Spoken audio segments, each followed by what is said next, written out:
లగిచెర్ల గిరిజన రైతాంగానికి బాసటగా నిలుస్తూ బీఆర్ఎస్ రాష్ట్ర వ్యాప్తంగా ఆందోళన బాటపట్టింది. ఖమ్మం జిల్లా కేంద్రంలో బీఆర్ఎస్ పట్టణ శాఖ ఆధ్వర్యంలో ఇప్పటికే అంబేద్కర్ విగ్రహానికి వినతి పత్రాలు కూడా అందజేశారు. ప్రస్తుతం మాజీ ఎమ్మెల్యే సండ్ర వెంకట వీరయ్య ఈ కార్యక్రమానికి హాజరయ్యారు. ఒకవైపు ఇండస్ట్రియల్ ఫార్మా కారిడార్ని వెనక్కి తీసుకున్నామని ప్రభుత్వం స్పష్టంగా చెప్పింది. కానీ మళ్ళీ ఎందుకు ఆందోళన చేస్తున్నారు? ఏ కారిడార్ తీసుకుంటామని ముందు ప్రకటించి భూసేకరణ చేశారో రాష్ట్ర వ్యాప్త ఆందోళనకు తలవొగ్గిన ప్రభుత్వం ఆ యొక్క ఫార్మాసిటీని వెనక్కి తీసుకున్నామని చెప్పారు. మరి ఫార్మాసిటీ లేనప్పుడు కేసులు ఎందుకని చెప్పి మేము అడుగుతున్నాం. ఫార్మాసిటీ లేదు, మరి లేనప్పుడు వాళ్ళ మీద పెట్టిన కేసులను ఎత్తివేసి నీ పెదరికాన్ని నిలుపుకోవాలా. ఇవాళ అనారోగ్యం పాలైన ఒక రైతుకి బేడీలు వేసి మీరు జైలుకి తీసుకొచ్చారంటే ఎంత దమనకాండ కొనసాగుతుందో. ప్రజాపాలన పేరుతో చీకటి రాజ్యాన్ని మీరు కొనసాగిస్తున్నారు. ఇప్పటికే పాత ఫార్మాసిటీని ఉంటుందో లేదో స్పష్టత ఇవ్వకుండా ఈ భూసేకరణ చేస్తే రైతులు అడ్డుకున్నారు. మరి ఇప్పుడు మీరు రైతుల ఆందోళనకు తలవొగ్గి మీరు దాన్ని ఉపసంహరించుకున్నారు. కేసులు కూడా ఎత్తివేయాలి కదా. ఫార్మాసిటీ కోసం ఆందోళన జరిగింది.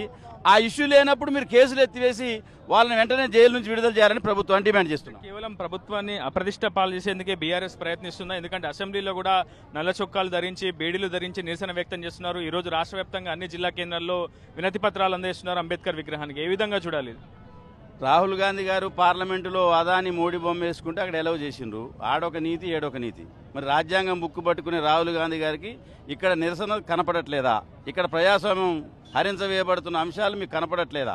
ఇవాళ బేషరతుగా మరి నిన్నటి నుంచి అసెంబ్లీలో వాయిదా తీర్మానం ఇచ్చి తెలంగాణ శాసనసభలో లగచెర్ల రైతులు చర్చించాలంటే టూరిజం మీద చర్చిస్తామని చెప్తున్నారు. అంటే గిరిజన రైతుల యొక్క వాళ్ళ ప్రాణాలు ఈ ప్రభుత్వానికి లెక్కలేదా? టూరిజమే ముఖ్యమా?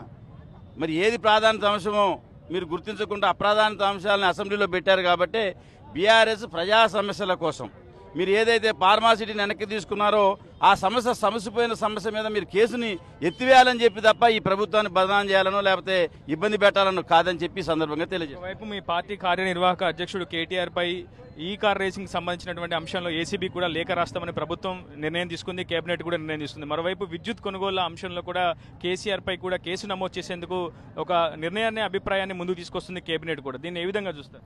ఇది కుట్ర కోణమే తప్ప వేరే లేదు. ఒక రాష్ట్ర ప్రభుత్వం నిర్ణయం తప్ప కేటీఆర్ గారి వ్యక్తిగత నిర్ణయం కాదు. ఆయన జేబులోకి ఆయన ఇంట్లోకి రాలా. ఫార్మసా అనేది ఈ ఫార్మసీ రేసింగ్ అనేది రాష్ట్ర యొక్క బ్రాండ్ ఇమేజ్ని హైదరాబాద్ బ్రాండ్ ఇమేజ్ అప్పటికి అమరావతి పోటీ పడింది, వైజాగ్లో పెట్టాలని, లేకపోతే చాలా రాష్ట్రాలు పోటీ పడినాయి.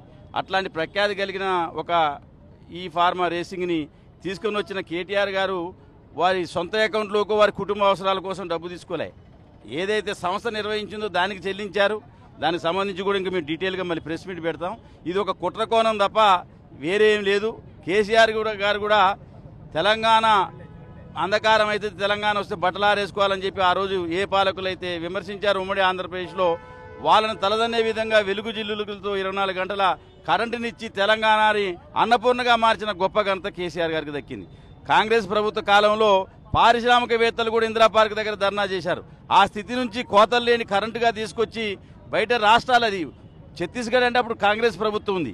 కేసీఆర్ గారు సొంత సంస్థ నుంచి కాదు, ఒక రాష్ట్ర ప్రభుత్వం ఇంకొక రాష్ట్ర ప్రభుత్వం యొక్క ఎలక్ట్రిసిటీ రెగ్యులేటర్ అథారిటీ నుంచి కొనుగోలు చేసిన దాంట్లో కూడా మీరు తప్పులు ఎదుగుతుందంటే మరి ఇట్లా చేసుకుంటూ పోతే అన్ని ప్రభుత్వాలు వెనక్కి తీసుకుంటూ పోతే ఏ ప్రభుత్వాలు కూడా ప్రజా సమస్యల మీద లేకపోతే ఒక అంశం మీద నిర్ణయాలు తీసుకునే స్థితి ఉండదు.